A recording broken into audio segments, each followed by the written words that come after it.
put into deep space and then, had to find my way back. She kept on talking. It was fun. I was going to say, I've met Lisa, and I would think that she could fill dead air until anybody came back. She was great. She said, I wondered where you went. I'll just keep telling stories until someone reappears. Right. The show must go on. Right. All right. There's still a good amount of people coming in. We'll go ahead and get started. I already see somebody is in the Q&A. And again, we're both hoping for lots of questions. Hi, Debbie Turvey. Debbie Turvey is a former student of mine and a contributor to Fast Funny Women that we're talking about today. Great. And Debbie Turvey is wonderful. And I tell my former and current students that while they're not graded for their participation during the event, that it does count as a mitzvah and, a good karma and whatever language you want to use for showing up and asking questions, just as they did as undergraduates, that you have to participate in the discussion. That's the grown-up thing to do. It's adult conversation. So they have to ask smart questions right from the beginning. Not too much pressure, only smart. All right, I think we're going to go ahead and get started. So hello, everybody. I'm Elisa Martinez, and I am an event staffer at Politics and Prose Bookstore, and I'd like to welcome you to PNP Live. So we appreciate you joining us in this virtual format in the midst of these continuously extraordinary times, throughout all of which we've been working to bring you the authors that you love and their new books to our PNP community. At any point during the event, you can click on the link in the chat, which we'll post a few times actually, to purchase Fast Fierce Women directly through the Politics and Prose website. If you look near the bottom of your screen, you'll see a button that says Q&A. You can click there to submit a question to our authors, and we try our best to get to everyone's questions, but we apologize in advance if we run out of time before we get to yours.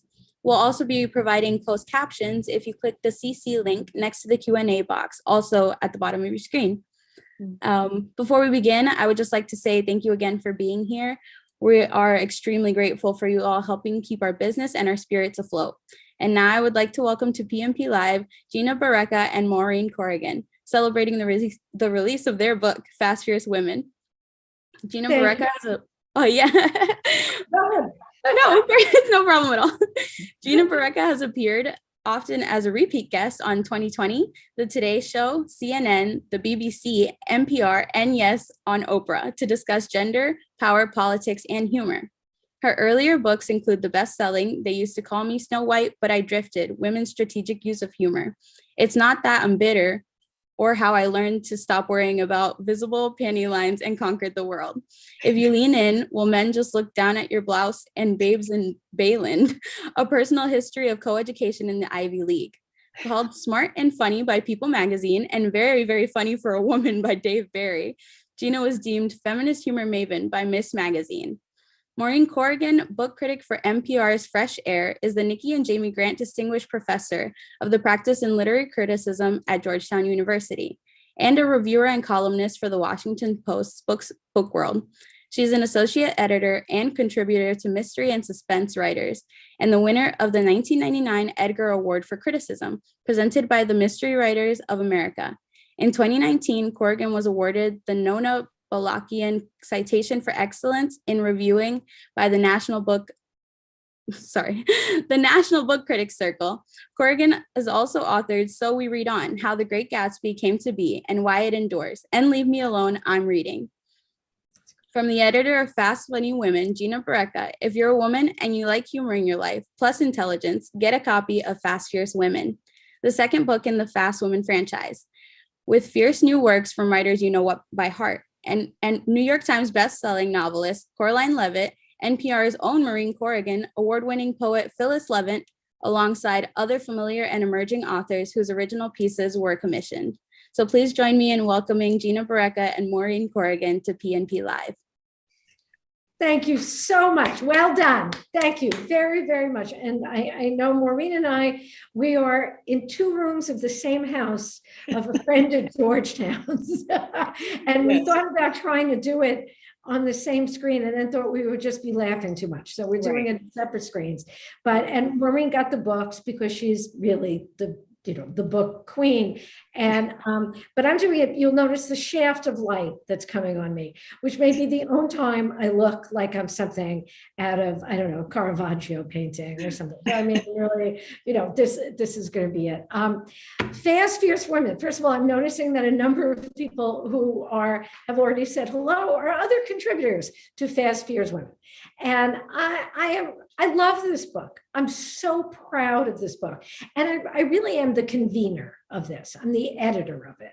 I'm the one who whistled, and writers and friends and people who, again, like Maureen, like Caroline Levitt, Phyllis Levin. I mean, that there are people, Leanne Lord, who you've seen on Showtime. I mean, all of these people showed up to write. And then a lot of emerging writers show up for these books. And that's one of the reasons it's such a treat to do them.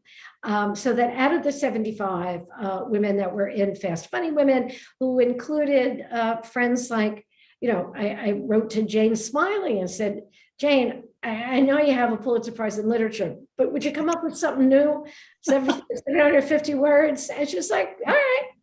And Marge Piercy and Faye Weldon. And so these writers, because I said I don't like to really think of books as like real estate, but you need like the cornerstone stores. You need Maureen Corrigan and you need Faye Weldon and you need the writers that people really know.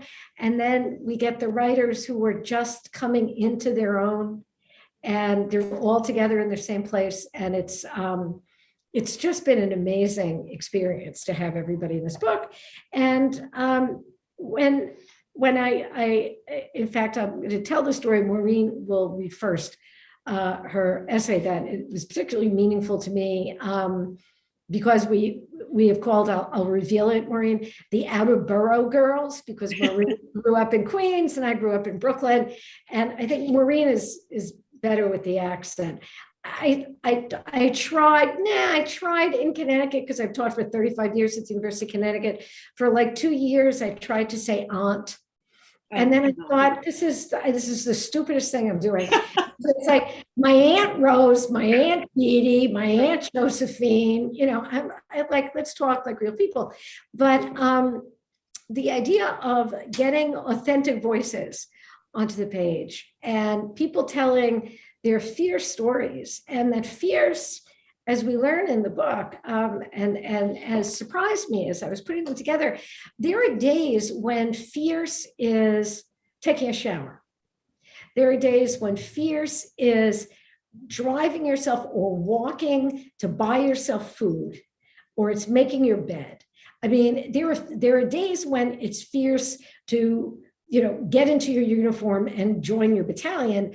There are days that it's fierce to pick up the 3 kids who you don't like anymore, that you gave birth to a while ago, and that you really know I have to bring them home again. They're mine. There are different versions of ferocity, and what we need to do is recognize those acts as fierce. That we are pushing through barriers and obstacles and challenges, and that sometimes we don't get the credit for the hard stuff. And the hard stuff may be nothing that anybody else recognizes as difficult, but that for us, and for women's lives and women's stories have always been buried, like a lot of people's stories who haven't been able to use their voice in public for fear of, I don't know, being burnt at the stake, or hanged in the town square, or the couple of stoned to death, just to mention the few off the top of my head. And that we are in a position where we can speak up and speak out, and especially for those women who can't. And so that the different stories from the different perspectives here give a remarkable array, illuminate the lives of women that deserve to be heard. A lot of them make us laugh. A lot of them break our hearts, and a lot of them do them simultaneously. And that's one of the things that brought me enormous joy and made me feel very fierce in again, sort of putting this book together. So when I invited Maureen, who is a new friend, but immediately, as far as I'm concerned, became like a best friend, that I said, will you write something for fierce women? And she goes, I don't think of myself as fierce. And I said, that's wrong. I believe that, in my soft, understated way. It was like, no, I can tell. But Maureen redefined fierce, as again, so many of the other writers do. But Maureen's redefinition of fierce is one of the ones that swept me off my feet and yet made me feel more grounded at the same time. Once her book arrived once her story arrived to be part of the book. So Maureen, can I ask you to talk about how you decided finally to actually do this? And thank you, Gina. I'm really honored to be part of this collection. I love that, as you say, it's filled with women whose names I recognize, and then women who are very young, who are just starting out, and who I'm going to watch for. And some of those essays really have knocked me off my feet. I really, really enjoy this collection, and I'm so proud to be part of it. Fierce is not a word that resonates with me. Funny, maybe, but not fierce. It has negative connotations from childhood, and that's the childhood in Queens that you reference. So, it took me a while to think about, well, how do I get into this topic? And one of the things Gina and I bonded on when we first started corresponding with each other, I forget how it came up, was about having some serious skin problems as teenagers, as young women. And, if sometimes we all do this exercise, if you could go back and talk to your younger self. I mean, I think of myself on the number 7 train in Queens, after visiting the local dermatologist and, having this terrible complexion that was red and alive on the train. And I just want to say, oh, honey, it'll get better. It'll get better. So that's what I wrote about. And I guess I'll just jump into it. And the essay explains itself. Yeah. So this essay is called Fierce Skin. Fierce is not a word that resonates with me. When I was growing up in 1960s Queens, women weren't called fierce. They were called tough, not nice, a bee, or that one sure has a mouth on her. These were the kind of women who stood outside their apartment buildings on summer nights, gossiping and giving anyone who walked by direct stares. These women didn't bother to fix themselves up to go to the grocery store. They wore house dresses, and God help you if you banged into their shopping carts in the narrow aisles of the local key food. Fierce in that time and place meant mean, and I was scared of fierce. My mother certainly wasn't fierce. She was gentle, childlike even, and so shy, she would sometimes ask the teenaged me to speak for her when she needed to return something at a store. She was always ashamed of her lack of education. During the Depression, my mother had to leave high school after 1 year to work at a factory. So like her, I too was shy, but I had better grammar, so I was her mouthpiece. Otherwise, if you ask anyone who knew me what I was like from kindergarten to graduate school, I guarantee you the first thing they will say is, she was quiet. But there was one thing about me that was fierce, my skin. In 6th grade, my skin began breaking out and kept raging for years. When I say breaking out, I don't mean a discrete blemish here or there. I mean red, angry pimples, the kind that were called carbuncles. I have scars on my face from those pimples. I do not wear them proudly. I see very few young people anymore with this kind of acne. There are much better treatments now for problem skin. Back then, the dermatologist my parents sent me to only had tetracycline and sun lamps in his arsenal. The sun lamps made my skin peel, so that for days I'd have a face full of dead skin flakes on top of my pimples. One Sunday, I showed up to my regular dermatologist appointment and was greeted by a substitute doctor. "You have dandruff of the face," he joked, looking at me. What kind of creep says that to a teenage girl? Neighborhood experts also weighed in on my appearance. "You're a pretty girl," a pharmacist once told me when I went to pick up my tetracycline, "but you need to drink more water." Doesn't everybody? The fierce neighborhood women simply stared. In the second year of my appointments with that Queens dermatologist, he changed receptionists. The new receptionist was, I kid you not, one of the most beautiful girls at my high school. She was Italian with glossy black hair and alabaster skin. Every other week, I'd stand before her with my inflamed, peeling skin, counting out the cash for my treatment. She'd gaze at me with the cool, direct look of those fierce women. Repressed memories of this era erupt like, well, I'm not going to pursue that metaphor. There was the time in college when I applied for a part-time job at the flagship Macy's on 34th Street.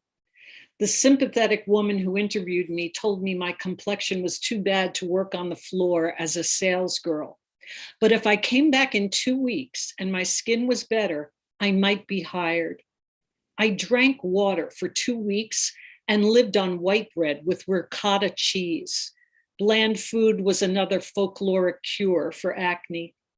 Mind over matter works for short periods, so my skin did get a little better, and I got the job at Macy's, working on the cash register in the dim corner of the Husky Boys department. My chubby customers and I surely recognized each other for what we were, exiles from the other, better departments, meant for those closer to the desired ideals of beauty. My years in graduate school at the University of Pennsylvania were not happy ones, so breakouts and a new torment, eczema, ensured that I spent many a weekend alone in my apartment reading the multi-volume works of John Ruskin and Thomas Carlyle. When it came time for me to submit my dissertation, 3 professors were required to sign off on it. The first 2 were scholars in my field, Victorian literature. The third reader was randomly appointed by the administrators of Penn's then notoriously sadistic English department. Professor Y, as I'll call him, was appointed to be my third reader, and his job was just to read the dissertation for style and punctuation. Professor Y suffered, as I did, from eczema, but his eczema was acute. From his scabrous scalp to his swollen red fingers, every visible skin, from his scabrous scalp to his swollen red fingers, every inch of visible skin on his body was inflamed and flaking. The poor man couldn't stop scratching. I would have felt sorry for Professor Y, given our kinship of troubled skin, but he was a martinet in matters of punctuation, a veritable Patton of the parenthesis, a de Sade of the semicolon. At the scheduled time, I presented myself at his office and sat beside him for hours, going through the typescript of my dissertation, line by line, page by page, for some 266 pages. Every time he spotted an extra space after a semicolon, my trademark peccadillo, he would point a gnarled finger at the space and shake his head, and he would scratch. I started scratching too, out of nervousness. Gradually, every page of my dissertation became coated with flakes of dead skin. Thus it was that I passed the requirements for my PhD at the University of Pennsylvania. Decades away from all that dermatological torment, I sometimes entertain the empowering possibility that maybe my angry skin might have been speaking out on my behalf. There's an old Clearasil commercial where the pimples speak, sing actually, in chorus as they multiply. The song goes like this: "Don't cry, pimple, I'll keep you company. Say, fellow pimples, can three be a crowd? All together, pimples, sing real loud. Schwa." Schwa was Madison Avenue's idea of what pimples would sound like if they could sing. Maybe my pimples were singing too. Maybe they were singing to those fierce women in my childhood neighborhood, "Stop looking at me, I don't want to be like you." Maybe they were singing to the boys I was anxiously attracted to in high school, "Keep your distance, I don't need any complications." Maybe in graduate school they were singing real loud, "The life of the mind is beautiful, but why does it have to be so nitpicking, humiliating, and hierarchical?" Or maybe they were just singing schwa. I wasn't fierce when I was young, but my skin was. I'm tougher now. One thing I do know, once you've lived with pimples as a teenaged girl, the wrinkles of age can't scare you. Yay! And as I told Gina, I had an allergic reaction this week. And so I broke out on my chin. As Dorothy Parker, our patron saint, says, "What fresh hell is this?" just in time, right? And it's really, and of course, like everything else, this is the stuff that nobody else notices. And this is, I live, it's just, and again, what you wrote is so meaningful. And I never see it anywhere. People don't talk about it. And you never ever see women with bad skin represented. And in fact, the only men you see with bad skin in films are villains. I mean, they're always the bad guy. There's one woman I can think of, Esther Summerson in Bleak House. Remember, she has smallpox scars. Right.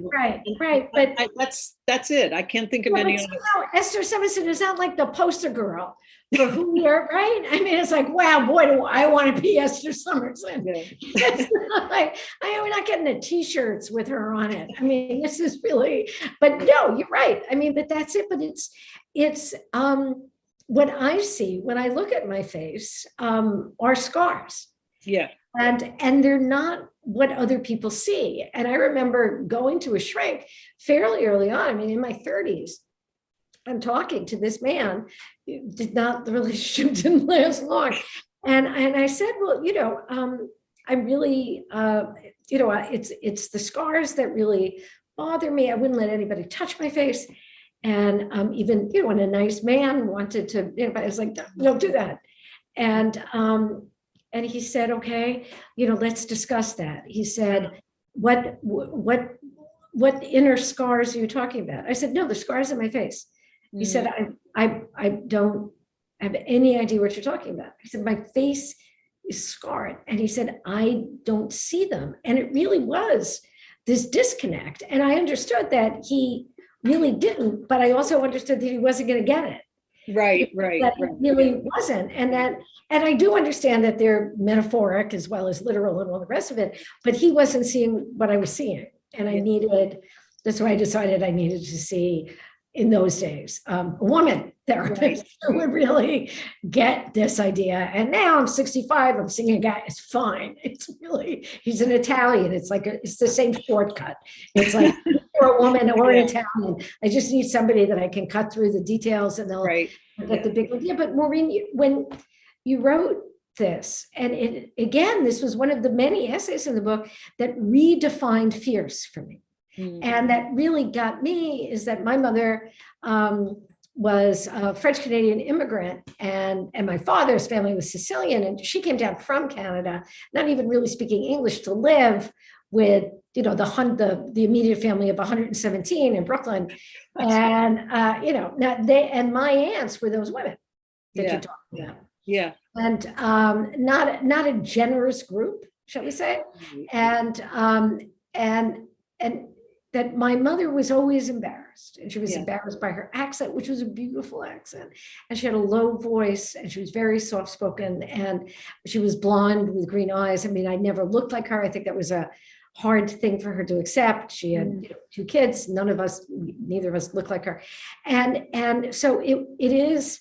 When I read the part about your mother, and I think, okay, there's another daughter who translates. I mean, for you, it wasn't the literal language, but it was, you could talk the language of the educated, or of some kind of confidence that eluded your mother, even though, it was something that you could get later on, that she was prouder of you to send you into the world.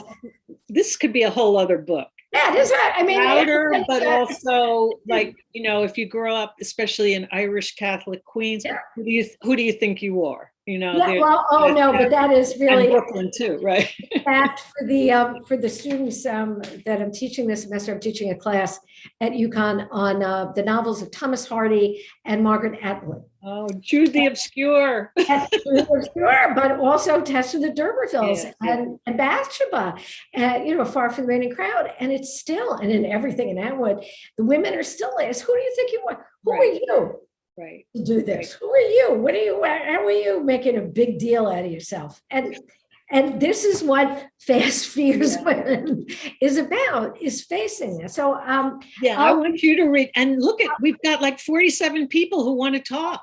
Oh, good. That's wonderful. I'm thrilled by that idea.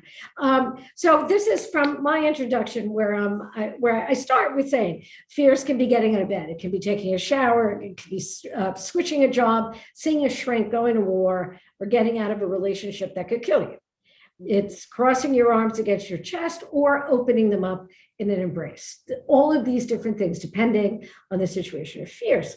And so, women are told constantly to relax, to calm down already, to stop making a big deal out of everything. And those are phrases that make us want to bear arms. Being told to relax, to think we're not so special, not to bother ourselves with things we don't understand, have been effective weapons in the arsenal used to keep women circumscribed. And it's easy to believe that it isn't worth the effort to revise or rebel against what's already been determined not to be in our best interest. But we haven't been the ones to determine what's not in our best interest. So I tell a particular story about when I was living. I was young, divorced, and living on Lafayette Street on the Lower East Side, which now I can't afford to walk down the street. But in those days, I was living like across the street from the Public Theater in a tiny, squat, 4-story building, rent controlled. And so until I got tenure at UConn, I did not give up my rent control building because I'm not a schmuck. I mean, I'm not giving up rent stabilized, not control, rent stabilized, okay? So, and one day we get a notice from the super, nice guy, the super saying the landlords have decided that they're going to replace all of the windows like in 3 days this week. And the windows needed replacing, everything needed replacing. It was November. It was a late November, and they're replacing all the windows. Okay, so an impossibly bizarre idea about taking out and replacing all the windows in a 3-4-story apartment house during a series of snowstorms could only have been prompted by bad management and poor planning, as well as an almost farcical disregard for the tenants. But I mean, that's not a surprise. It didn't bother me. I mean, again, I'm alone in the apartment. I'm commuting up and back from Storrs, Connecticut. I only got my driver's license at 30. And that was because, I mean, I'd lived in New York, or I'd lived in London, or I'd lived in places I didn't need a car. And when I moved to Connecticut, no one would take a check. I'd show them my UConn ID, I'd show them faculty ID. They said, lady, give us a driver's license. I said, I don't have one. And they're like, you're on parole? When are you getting your license? And I'm like, okay, I'll get a license. So anyway, so I drive, I'm commuting up and back. So 4 burly guys arrive to change the windows. And I know, I'm, again, the first one in my family to go to college. I know what it's like to be working people. And so I make a big pot of coffee. I put out biscuits. I feel like, these guys are working hard all day. They're changing all the windows in 3 days. Make a nice pot in like a percolator. You remember percolators? I had a big percolator. I made a percolator. So it didn't bother me that a bunch of guys were coming over to work in the apartment. It'd be fun. And work they did. 4 burly men removed the windows in my apartment in a matter of minutes. The temperature in the apartment instantly dropped 30, 40 degrees. And the snow started to come in onto the sills of the windows, okay? And they started to ready the replacements. Huffing and grunting, they lifted the new windows into place. There was a problem, however, in that the new windows did not fit the window frames. The new windows were the wrong size. Okay. The old windows were broken into pieces and glass, heaps of broken wood lying in the poorly lit hallway outside my apartment. At least they take them outside the apartment. We all looked at each other, me and the guys. The wind was howling, coming through the open windows. They had no glass. And it had a lot of windows, right? We'll put some plastic sheeting over the windows. You'll be fine. The head guy said, we'll come back tomorrow. Snow is blowing into my apartment. I live in a 2nd-story apartment, and all my windows are gone. And the guy says he'll put in plastic sheeting to get me through the night. Now, again, this is like in the late 80s, early 90s. This is not a fancy neighborhood. Not only would my apartment have become a tundra within the hour, but by dawn, 16 homeless people would be living with me, having climbed in through the second window. I mean, they probably would have been very nice people, but they would have made their way and be living on my couch with full squatters' rights, right? And that's when I started to yell. Let's say I suggested that plastic sheeting over the windows would be inadequate protection. Let's say I did not use those terms. There was silence. Now, it wasn't really silent because the wind was picking up and some loose pieces of broken wood were banging against, you remember like the Laurence Olivier, Wuthering Heights, where the windows are banging and little Catherine is rubbing her wrist across the broken glass.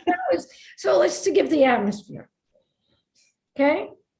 4 large men stood in front of me as I raved, and I was raving. I was like, how could you not make sure you had the right windows before you knocked out the old windows in my apartment? I used those words, but I used additional ones. It was more silence. Finally, the head guy paused before he looked me in the eyes and he said, you're not perfect either, lady. And again, I'm 31 years old. Say, you're not perfect either, lady. That, my friends, remains my experience, one of the most astounding statements ever made. You're not perfect either, lady. And that's something that sums up how women are responded to our whole lives. And I said, yeah, that's true. But I didn't just go to your house, break your windows, and then suggest you sleep under a couple of extra blankets until tomorrow. I must have looked as fierce as I felt, because within 2 hours, they sent the truck back to Queens, got new workmen from the Bronx, and installed perfectly fitted windows. The lesson here, you don't need to be perfect in order to insist that somebody treats you like a person. You don't need to try to offer someone a warm, just because you try to offer someone a warm greeting, doesn't mean you won't be left out in the cold. And learning how to raise hell, especially for women, is a really underrated skill. And I'll finish up here. Fierce women will tell you the truth, and we won't sugarcoat it. We'll laugh only when your stories are funny. How's that for a radical idea? We'll argue until the sun goes down or comes up again without batting an eye, let alone fluttering an eyelash in a flirtatious attempt so that we can settle down. We don't want to settle down anymore. We've been settled like some Western township. And now we want to kick up dust and tear down the fences. Not only will we not settle down, we won't settle for less than what we've always wanted, which is a good time and a fair fight. And thank you. And that's what all of these essays do. They really are. They're about a fair fight, a good time, and they're about triumph. And that's why the book is really about the different ways. There are, again, women who struggle with all different aspects of their life. The contributors are from age 20 to 89. There are women, various colors, various backgrounds, various nations of origin. I'm really proud of the diversity, which was not done like, oh, I have to make sure this is a diverse book. These are the people whose stories came in that were great and that were necessary.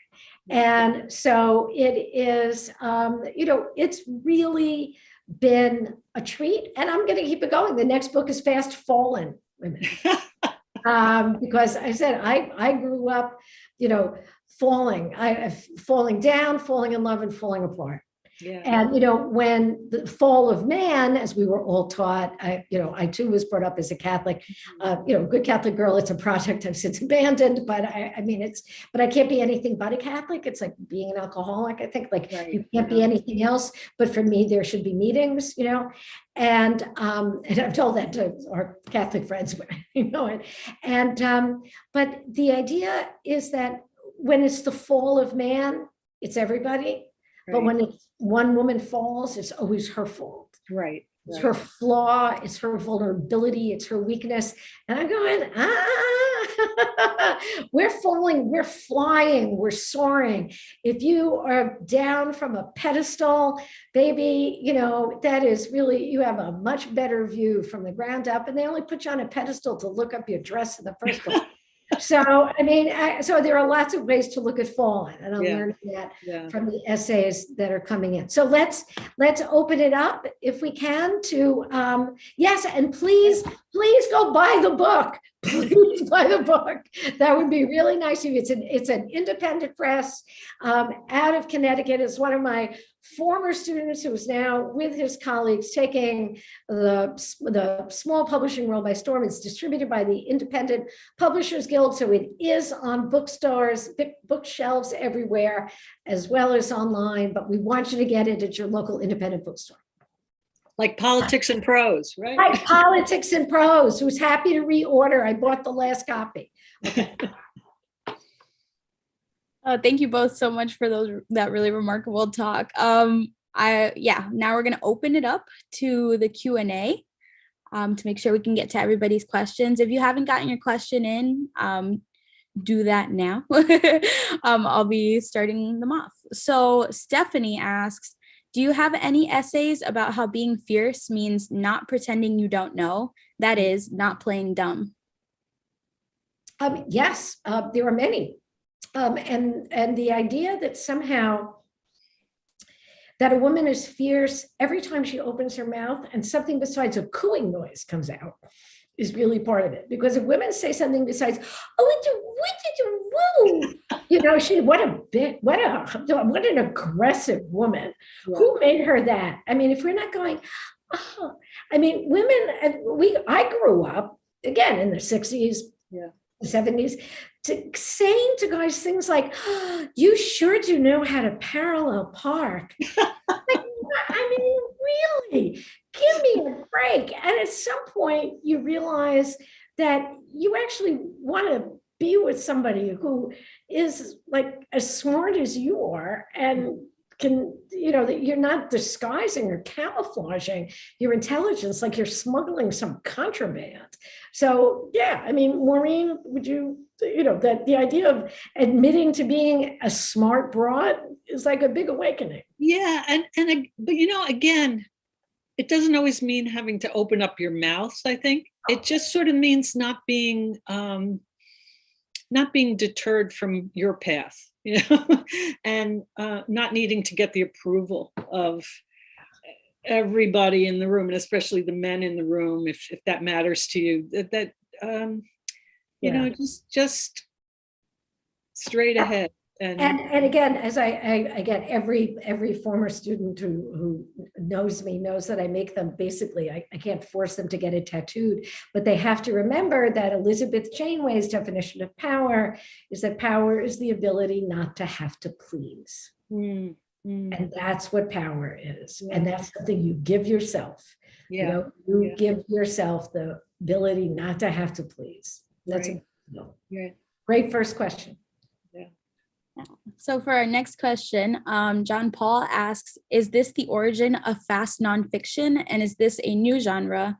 Who midwifed the genre? Midwife the genre? No, I don't think so. Flash nonfiction, boy, I'd love to say that, but no, I think that actually, without maybe calling it that, a lot of humor writing has been flash nonfiction because it's short. Most humor writers, if they're not telling the actual truth, they're telling a version of the truth. That's why we call it creative nonfiction. There is, Woodhull Press did a version of funny, I think called fast nonfiction, edited by Dinty Moore and someone else whose name is escaping me. And so, but I like midwifing a genre, and I won't take credit for the genre, but I'll take credit for starting the series. Yeah. And, they're the perfect length for me. This is going to sound diminishing, but when I'm drifting off to sleep, I want to read something that makes me laugh or feel like a sense of hope for the next morning. So this is it. And a lot of us, again, I said, I was telling Maureen, I'm teaching a course on the novels of Thomas Hardy and Margaret Atwood, not exactly short fiction. Yeah. And so I love long books, but these are all 750 words. And again, or fewer. And that, all great literature holds up a mirror to life, but these hold up a compact mirror. So you're seeing a small, like a miniature version of it, but it's fully painted. And for our next question, Meredith asks, what essay surprised you the most in Fast, Fierce Women when you first read it? Maureen, do you want to answer? Oh, well, I'm still working my way through, but I in addition to Gina's, where I said, whoa, I'm glad I didn't cross her path back then, because she would have chewed me up and spit me out. I was really admiring of the fact that you stood up to those guys, said, this is my space and I need to be in it, and it needs to be warm. So I love the woman who was a flight attendant, and I'm sorry. Amy Marvel Sherman. Yeah. Oh, so wonderful, because, especially in the last couple of years, we've had so many stories about idiots on planes who are, sometimes really threatening because of mask wearing, whatever. And it's the flight attendants who are the front lines of defense who have to stand up to these usually guys. And that was a great story of a person like that getting his comeuppance. And I don't want to ruin it. You should. I don't know, but the story, Amy deals with a passenger who is loud, obnoxious, entitled, and believes that he, unlike everybody else, should have, the plane should be moving, even though it's being repaired on the tarmac, and keeps saying, get me off this plane. And it's about how Amy, who is a professional and also knows the people in the cockpit, deals. Yeah. And it's enormously satisfying. It is so satisfying. Very satisfying. So absolutely. Yeah. Right.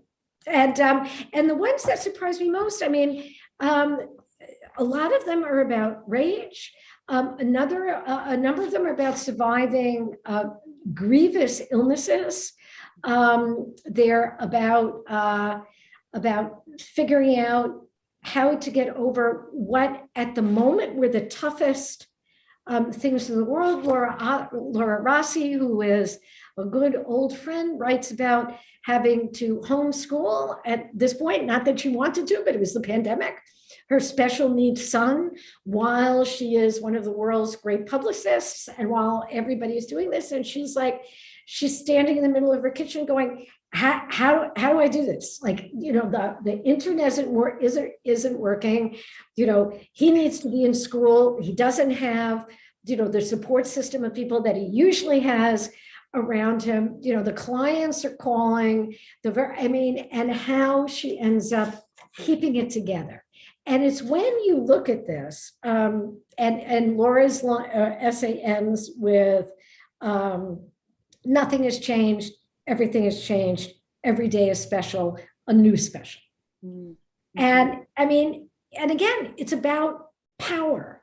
It's about just like saying, no, this is what it's going to be. And I'm not going to be defeated by what seem to be impossible situations, because most of the stories are those stories that make you want to run away shrieking, or to go into a shell like a snail. Mm-hmm. Like you just want, the only way I can deal with this is to go into this small space and lock myself in, and no one steps on me. And that's, life being short, and all of us being able to say, but what I always feel like so many people, but especially women, actually, go through life thinking, because there aren't that many representations of our true stories where we're actually telling the truth about how we feel. And we're not like dressing it up for somebody else. We're like, this was miserable. This was hard. This is how I did it, but it wasn't pretty. And that I think a lot of us read these stories and go, oh, it's not just me. That we go around the world thinking, oh, I'm crazy. Yeah. Most of the time when I give a lot of talks to a lot of groups, and I always say, I'm here to tell you you're not crazy. And it's like, nah, you don't know me. And it's like, no, I know you. It's like, I'll write you a note. If that, look, I brought Post-it notes.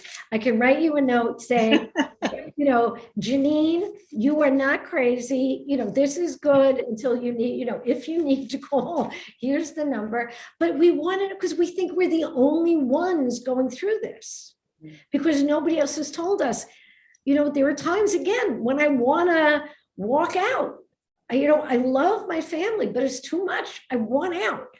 I need to leave, or nobody gets where I come from. Nobody else gets how hard this is. Nobody else. People are writing about their first jobs. People are writing, because it's like, my students are asking, how do you get a first job? I said, here are people's jobs. This is their first job. So the woman who became the, editor of the International Tribune lives in France. She asked for a dictionary when she went for her first job at like a South Carolina newspaper. And they said, you're applying for a job as a reporter. You want to do? She said, I want to make sure I get it right. I'm not a great speller. Give me a dictionary. And they hired her because she had the guts to ask for a dictionary. Yeah.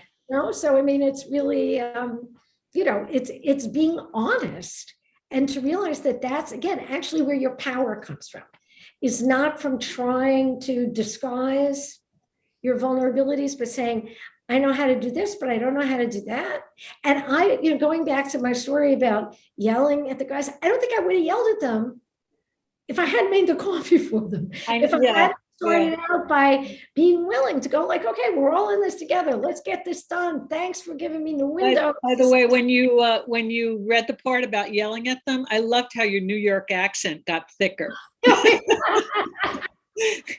I teach a course in New York literature, and we talk a lot about the New York voice in literature.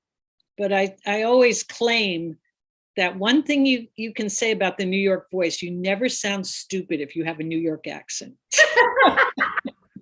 Although America, I don't know, sometimes who cares? Right, who cares about the rest of America? No, but you gotta, you have to say it in a certain way.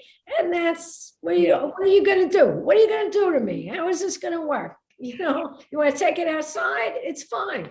But it has its own authority. And I always say, I grew up next door. Again, I come from Oceanside. I went to high school, but I grew up on Ocean Avenue in Brooklyn. And my next door neighbor was Judge Judy.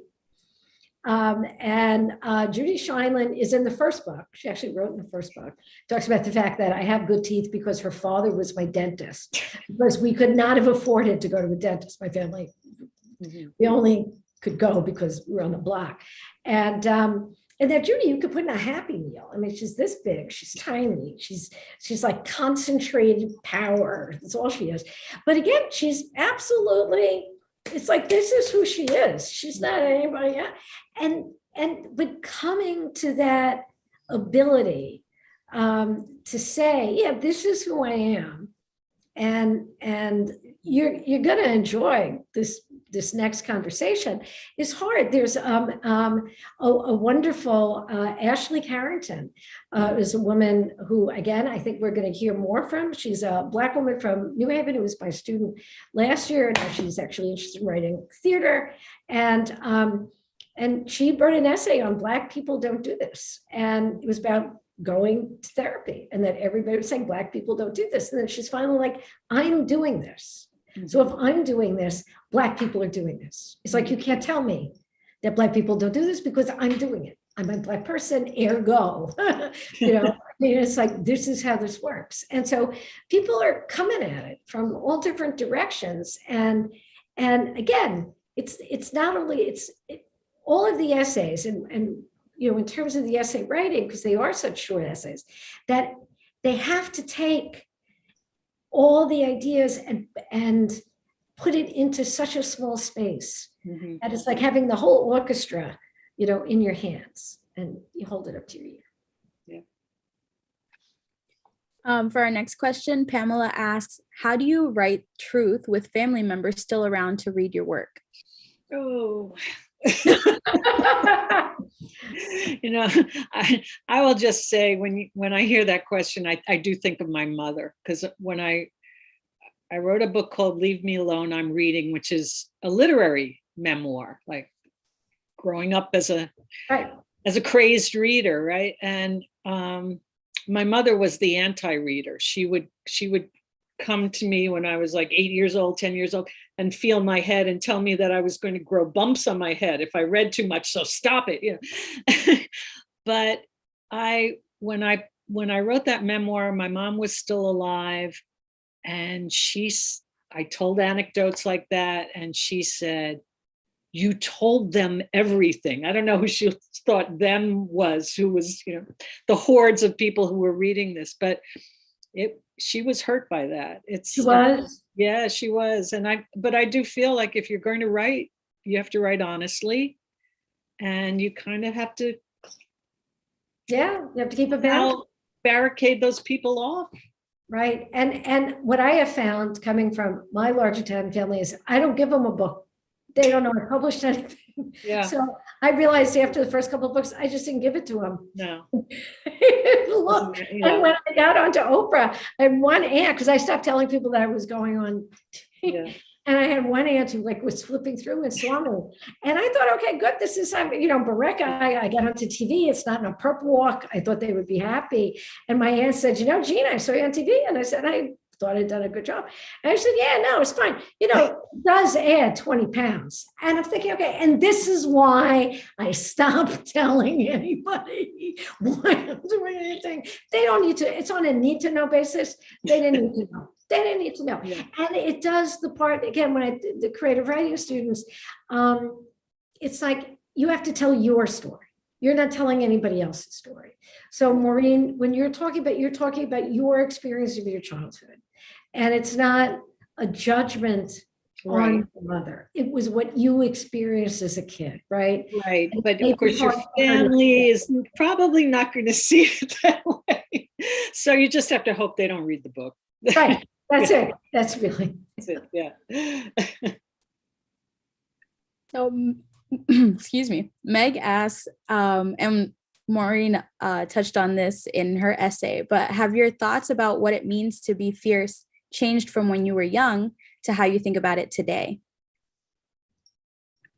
Maureen, you wanna? Yeah, I think when I was young, I thought fierce meant those mean women, Yeah. And now I think fierce means holding on to yourself, kind of as Gina was talking about, just not being deterred and hanging on to what you want to do with your life, what you want to do with your day, just trying not to worry so much about reception, but staying true to whatever's in here.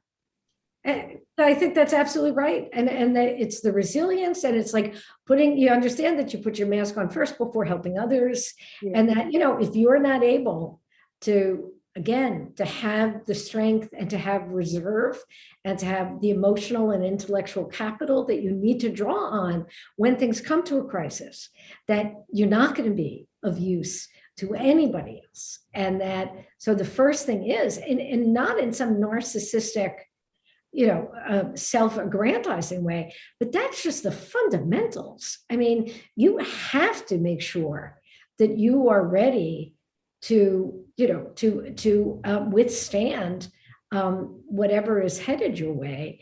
And that's the only way you're going to be able to, by protecting yourself, protecting others.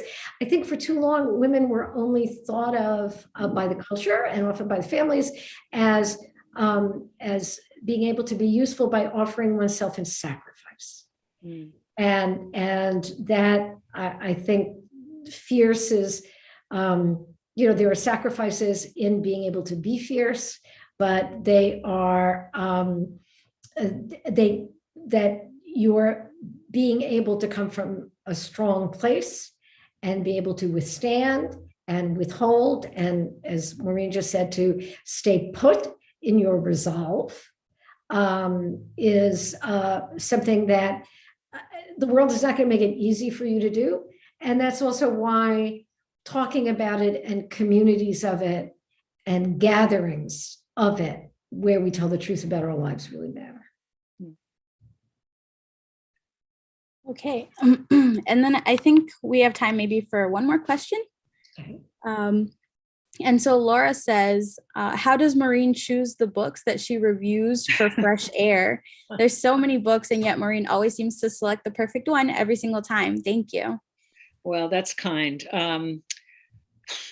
Yeah, there are a lot of books out there. And in the pre-pandemic time, I would get at least 200 advanced review copies delivered to my front porch of my row house in Washington, D.C. every week.